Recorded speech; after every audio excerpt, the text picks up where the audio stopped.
Assalamualaikum warahmatullahi wabarakatuh. Jumpa lagi dengan saya, masih Dr. Fikri. Kali ini kita ada di Palu, Donggala, tepatnya di Tanjung Karang, Sulawesi Tengah. Ini pantainya bagus. Nah, karena pantainya bagus, kali ini kita bikin kontennya tentang kebebasan, freedom. Apa itu kebebasan? Apakah kebebasan itu otonom atau independen? Jadi kita akan bicara kebebasan dalam dua perspektif, yaitu otonom, independen. Nah, dalam konteks ini, baik otonom maupun independen itu sama-sama merujuk pada sebuah dimensi yang mana kedua-duanya bekerja dengan mekanisme yang mandiri, mekanisme yang sendiri alias merdeka. Dia punya sistem sendiri yang tidak bisa diinterupsi dan diintervensi. Tapi apakah otonom dan independen itu sama? Tentu saja tidak, ya. Lantas di mana letaknya kalau otonom dan independen itu ternyata tidak sama? Jadi kita akan bicara kebebasan dalam dua perspektif itu, dalam dua dimensi itu, yaitu dimensi yang otonom dan dimensi yang independen, free will dan deterministik. Jadi dalam konteks otonom, kebebasan itu bersifat determinan. Dia punya mekanisme sendiri yang hukumnya sudah baku. Dia bekerja berdasarkan sistem dan mekanismenya sendiri. Itulah otonom. Seperti misalnya dunia natural, alam natural, itu sistemnya bersifat otonom. Hewan itu otonom, tumbuhan itu otonom. Tidak bisa kita mengintervensi proses-proses dalam siklus ekologis yang sudah terbentuk, karena dia sifatnya otonom. Misalnya begini, otonom dalam diri manusia itu pergerakan usus, itu sifatnya otonom. Ada infeksi masuk, mencret atau diare, itu otonom. Atau tekanan darah, ketika kita beraktivitas, maka tekanan darah kita akan meningkat, itu sifatnya otonom. Artinya kebebasan yang sifatnya mekanistik. Tapi ketika kita bicara soal independen, dikaitkan dengan manusia, itu ada free of choice, pilihan bebas. Nah, yang sifatnya tidak bersifat otonom, artinya tidak ada pattern yang tetap, tidak ada pola yang baku.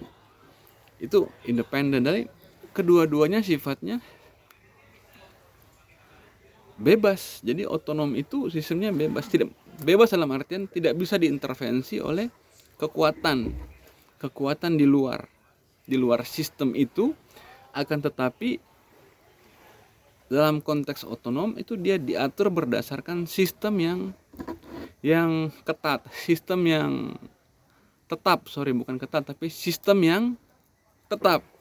Artinya nggak bisa diutak-atik. Ketika diutak-atik, maka dia berlaku stimulus dan respon. Nah, stimulus dan respon ini behavioris dan ini deterministik. Maka kalau kita bicara kebebasan dalam konteks yang otonom, itu determinan. Polanya sudah baku. Misalnya siang dan malam itu otonom, nggak ada yang bisa merubah, nggak ada yang bisa mengintervensi. Siang menjadi 18 jam, malam menjadi 26 jam atau lebih, nggak ada yang bisa mengintervensi. Itulah kebebasan dalam konteks otonom. Dia bekerja berdasarkan irama dan sistem yang sifatnya determinan. Tapi kalau kebebasan dalam konteks yang non otonom atau independen, ini kebebasan yang tidak berdasarkan sistem yang tetap atau tidak punya pattern yang sifatnya baku. Nah, kenapa tidak punya pattern yang sifatnya baku? Karena dia ada free of choice, ada free will. Jadi free will itu kebebasan yang tidak diatur oleh sebuah sistem yang ketat atau sistem yang baku. Dalam konteks misalnya pilihan-pilihan hidup atau pilihan-pilihan manusia itu sifatnya independen. Manusia memilih untuk tidak diintervensi oleh siapapun, itu independen. Manusia memilih untuk berjalan berdasarkan prinsip-prinsip internal dan keyakinan dirinya, itu independen, bukan otonom. Jadi kalau kita bicara manusia menjadi manusia yang independen atau menjadi manusia yang otonom, maka kita akan memilih sebagai menjadi manusia yang independen karena tidak diintervensi, tidak diatur oleh satu sistem yang ketat. Ketika kita bicara otonom, oke, manusia itu dia bebas, tidak bisa diganggu-gugat, tapi pada prinsipnya dia depend, dia tergantung pada sistem yang sudah baku dan mengatur secara tetap. Jadi sudah ada pola yang tetap. Misalnya jam tangan. Jam tangan itu pergerakannya itu otonom. Itu kebebasan yang sifatnya otonom. Tidak bisa diintervensi, tidak bisa diatur kecuali kita masuk ke dalam sistem dan merusak sistem. Itu otonom, otonomisasi. Otonom itu mekanistik, deterministik. Sementara independen, kebebasan yang manusia yang sifatnya independen itu tidak punya pattern dan sistem yang baku. Jadi kalau kita diajukan dua pertanyaan penting, mau menjadi manusia yang otonom atau mau menjadi manusia yang independen, maka kita memilih untuk menjadi manusia yang independen karena kita tidak bergerak berdasarkan sistem yang sifatnya otonom saja. Tapi ada sistem yang tidak otonom dan itu berhubungan dengan inisiatif-inisiatif bebas manusia untuk menentukan apakah dia mau terikat pada satu prinsip nilai yang tetap atau tidak, dan itulah free of choice, itulah free will, itulah kehendak-kehendak bebas, dalam artian memilih untuk tidak bergantung pada kekuatan apapun. Itulah yang disebut sebagai kebebasan. Karena pada prinsipnya kebebasan itu sendiri adalah sebuah sistem nilai yang diberikan kepada manusia secara instingtif, secara otonom untuk memandu manusia ini menuju pada satu otoritas tertinggi yang sifatnya lebih substansi, yang sifatnya lebih esensi, yang kita sebut sebagai Tuhan. Jadi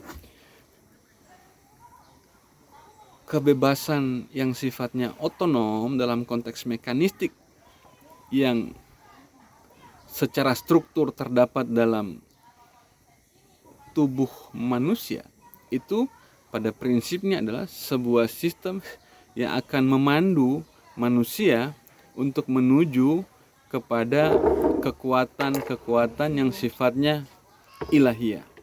Dan itu yang kita sebut sebagai free of choice, free of will. Jadi pilihan bebas, kehendak bebas itu sejatinya adalah sebuah inisiatif, sebuah panduan internal yang secara